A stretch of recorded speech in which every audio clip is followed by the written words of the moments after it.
बिस्मिल्लाहिर्रहमानिर्रहीम। Inside the kitchen में आप जैसे देख रहे हैं, आज हम आपके लिए बनाने जा रहे हैं देसी खाना और वो है साग। और जैसे कि आप देख रहे हैं कि मेरे पास देखिए कितना खूबसूरत और हरा भरा पड़ा है साग।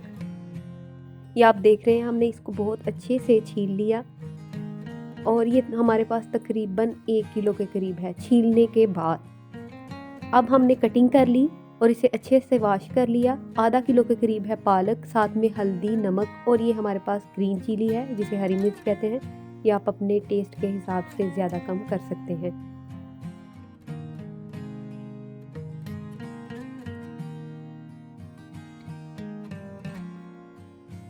ये देखिए, हमने चूल्हे पे चढ़ा ली थी मिट्टी की बर्तन है ये हमारे पास, जिसे हम कहते हैं हांडी। इसमें हमने पानी डाला और इसमें हमने नमक ऐड कर दिया। अब थोड़ी देर ये कुक होगा। जब देखेंगे कि पानी गर्म हो चुका है तो हम इसके अंदर पहले पालक ऐड करेंगे और फिर डालेंगे साग। ये अब हमने हल्दी भी डाल दी। हल्दी भी 2 चम्मच के करीब डाली है, लेकिन नमक आप अपने हिसाब से कम ज़्यादा कर सकते हैं। ये हमने पालक ली थी आधा किलो के करीब। हमने इसको डाल दिया पानी में जो कि गर्म हो चुका था।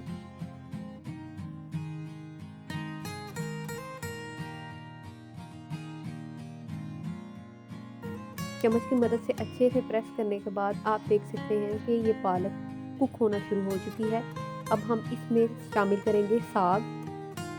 हमेशा याद रखें कि दोनों चीज़ों को इकट्ठे ऐड मत करें, पहले पालक डालें और फिर साग डालें, ताकि एक तो वो अपनी स्पेस छोड़ देगा और दूसरा ये कि पकने में भी उसे आसानी होगी। और अब हमारे पास ये जो ग्रीन चिली थी हमने 4 ऐड की, आप कम ज़्यादा कर सकते हैं। अभी इसका तड़का भी बनेगा, उसमें भी हमने मिर्च शामिल करनी है, लेकिन फिर भी नमक मिर्च अपने हिसाब से आप शामिल कर सकते हैं।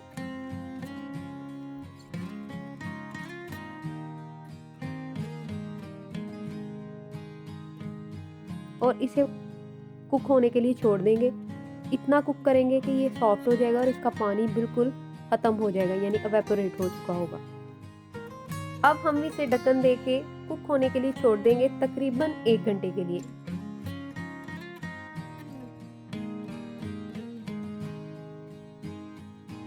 आधे घंटे के बाद इसकी शक्ल कुछ इस तरह है,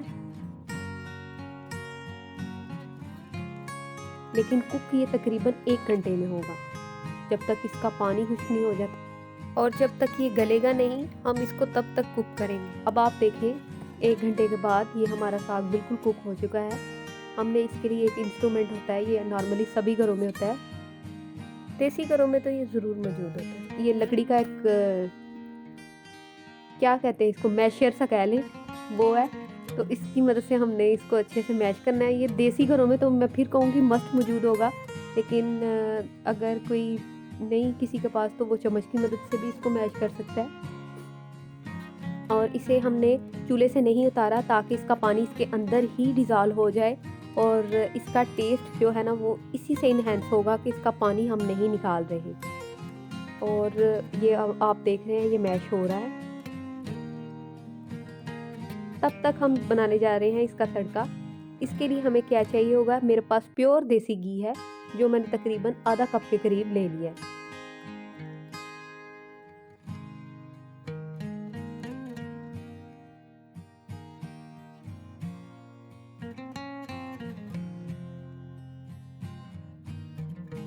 इसमें शामिल करेंगे हम ये बारीक सा कटा हुआ देसी लहसुन। बारीक कटा हुआ लहसुन ये हमने लिया तकरीबन 2 खाने के चम्मच। ये आप घी में शामिल करेंगे और इसे इतना कुक करेंगे कि ये गोल्डन ब्राउन सी शक्ल आ जाए।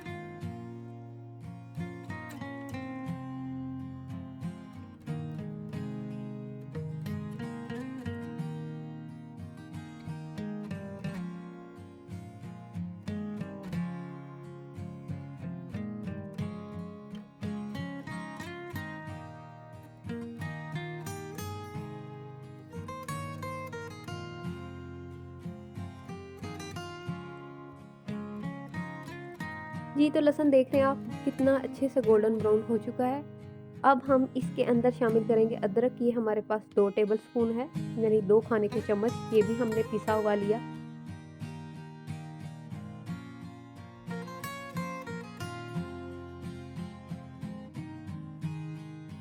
अब आप इसमें शामिल करने जा रहे हैं ग्रीन चिली। ये हमारे पास तकरीबन 2 कटी हुई हैं बारीक सी। मिर्च अपने हिसाब से, नमक अपने हिसाब से, अपने टेस्ट के हिसाब से कम ज़्यादा किया जा सकता है। अब हमने इसमें शामिल कर दिया हमारा साग। इसको हम अच्छे से कुक करेंगे और आप देख सकते हैं कि इसके बबल्स बनना साइड्स पे शुरू हो गए। इट मीन्स कि पानी बिल्कुल नहीं है।